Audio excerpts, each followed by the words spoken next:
Hey, are you a business owner, entrepreneur, or professional? If so, we want you to apply to be a featured guest on our show. My name is Adam Torres, and I host the Mission Matters series of podcasts. I've recorded over 3,000 episodes, and we are just getting started. How do you know if you'd be a good guest to be on the show? Well, only one way to find out, and that's to apply, but I'm going to let you in on a little secret. We want guests that have a story to tell, guests with a brand, a product, or a service that can benefit my audience of listeners. If this sounds like you, go to missionmatters.com and click on Be Our Guest to apply. I'd love to talk to you and get to know more about your story. Again, head on over to missionmatters.com and click on Be Our Guest to apply. All right, now let's get into the show. Hey, I'd like to welcome you to another episode of the Mission Matters Innovation Podcast, your source for all things innovation. My name is Adam Torres. You can follow me on Instagram at AskAdamTorres to keep up with my book releases, book tour schedule, signings, all that other good stuff. Always love to connect with you there. And as always, if you'd like to apply to become a co-author of one of my upcoming books, just head on over to the website, missionmatters.com, and click on Become an Author to apply. All right, so today I have Nick Fredrick on the line. He's president over at Rebar Technology. Nick, welcome to the show.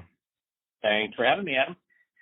All right, Nick, so I'm excited to get into today's topic. We're going to talk about subscription management software. What kind of business owners is that appropriate for? A lot of them listening to this right now, and they've heard about it, but maybe they don't know exactly how it works. So we're going to get into that. But before we do, just to set the stage, if you will, let's get into Rebar Technology. Tell us a little bit more about your company, please.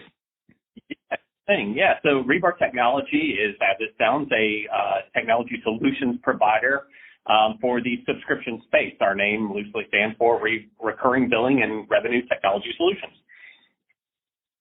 And who doesn't like reoccurring billing? I love it. I'm in. Let's just dive right into today's topic. So subscription management software. We all, as a business owner myself, we all hear about this. Like you should have some type of subscription model. Is it that's a good thing? Reoccurring revenue, like it's the holy grail for many businesses. Not everybody has it figured out. It can be complicated if you never did it.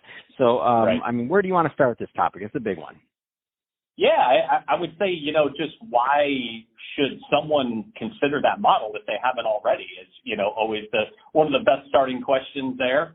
I think there's probably two main reasons. One is that obviously the CFOs love it, right? Who doesn't want that recurring, predictable revenue stream coming in every month and being able to run your business, having a better idea of where that cash is coming from month over month, right? Who wouldn't want that?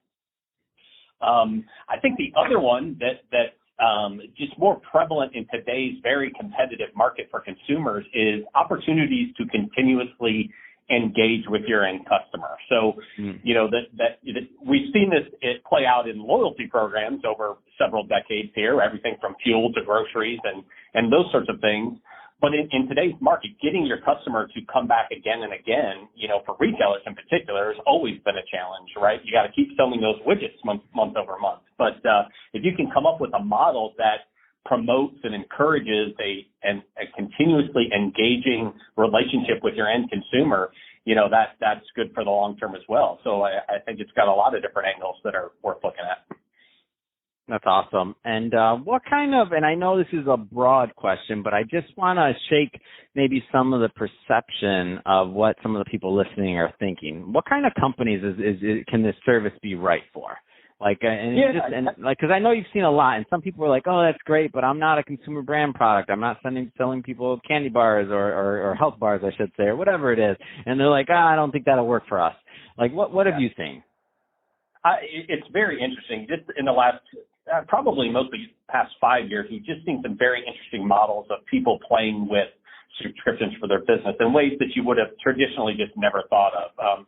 A couple of examples that I like to use are the automotive space. You can subscribe to cars now. Ford got into that space. Volvo and others have been experimenting with offering their very high-priced product in a way that is easy to consume through a monthly subscription. If you look at Volvo's product, you can go out there, select your car, get them, customize it, and then sign up for a monthly subscription that gives you the car, the vehicle, the insurance, the maintenance, all kind of wrapped up into one thing. So, who would have ever thought that that would be a model that works, but their program has really taken off. Another just out there example that I've seen is Dyson got into the vacuum space in subscribing to vacuums in Japan. So you could pay this monthly fee and get a vacuum shipped to you, and the maintenance and everything was included in it. But I just think there's been some really creative ways to look at how a product or service that was traditionally looked at as not something conducive to a recurring relationship can in some cases actually work. That's amazing. And at the end, I'll tell you, it's funny that you say that, because one of the reasons we did it over here is, and I guess this is going to sound self-promotional plug. I didn't mean it to be, but I just want to give a random example for the audience. We did it. So we have one product that's pretty, it doesn't cost that much. It's editing podcast episodes, charged $49.99. So we didn't want to, as a company, have to deal with some of the things. It's like just even getting an invoice. We don't want to deal with the invoice every week for $49.99. So instead of doing that, we have a reoccurring model to where it's and it's not mandatory, but we do give that's a discount based on doing that, because we know you're going to send your audio every week. You do it every week. Why do we have to keep doing this like invoice or reoccurring or getting these emails and this and that? It just doesn't make sense. So even for some companies that and I don't know any other podcast editing services that do this. Maybe there are some, but we just did it because I was like, this is annoying. We got $49.99 invoice coming in, this and that. I'm like, everybody else does subscriptions. Let's just do a subscription and see what our clients like, and they love it. That's the funny part. It's oh, this is so easy. I don't have to deal with it. It's done. I send it. It feels like they feel like they're sending it to their back office when they send the audio. So there's no it's seamless. So at the end of this, I'm going to give you the opportunity to leave your website, because there's going to be some people that are excited about this and they want to connect. What is the right type of fit in terms of client, whether it's for Rebar, whether it's size of company, whether it's industry, what kind of stuff like that? What's a good fit? Well, that's a good question. I mean, there is a lot of honestly great subscription platform companies out there that serve very different kinds of markets and very different needs. And, if you're talking about a startup kind of business, you could be looking at, offering from Stripe or Square or Recurly or something like that. Those are great solutions for startup, because you can go to their website, put in your credit card, and you're off and running with the subscription platform.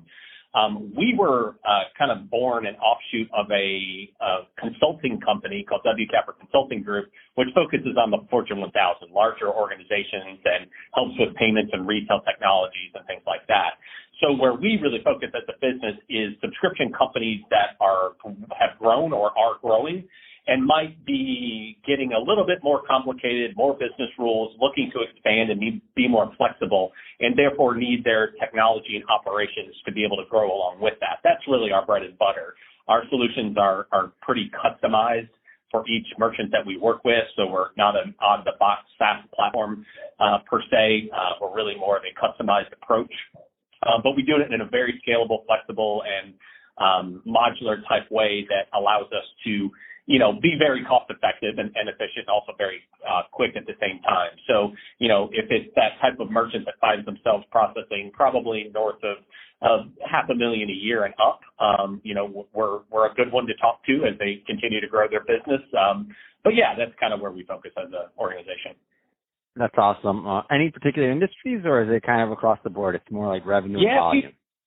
We play in a lot of different industries. Certainly, OTT or the streaming type services are very popular right now. Kind of exponential growth as a result, certainly of COVID has been a catalyst for that. So we do a lot in that digital services kind of space, gaming and things like that. Insurance, we have a lot of experience with a lot of different types of insurance products, but even physical goods as well, Box of the Month clubs and those sorts of things. So a pretty wide variety of experience in that space. Fantastic. Well, Nick, if somebody is listening to this right now and they want to learn more about Rebar, what's the best way for them to do that? Yeah, they can certainly head over to our website, rebartechnology.com, and fill out the form there. But, like I said, we like to talk to our merchants and take that consultative approach. So I would encourage them to send us a note and let's set up a conversation. They can email info@rebartechnology.com, or like I said, go to the website, fill out the form. But we'd love to talk with them. Fantastic. Well, Nick, really appreciate you coming on the show today and sharing more about your background and all the great stuff you're doing over at Rebar. And to the audience, as always, thank you for tuning in. Hope you got a lot of value out of this. If you did, don't forget to subscribe to the podcast, leave me a review in the Apple iTunes Store. And if you're watching this on our YouTube channel, Mission Matters Innovation, definitely give us a subscribe there, but also leave us some comments in the video. Love to know what kind of projects and things that you're working on. And Nick, thanks again for coming on the show.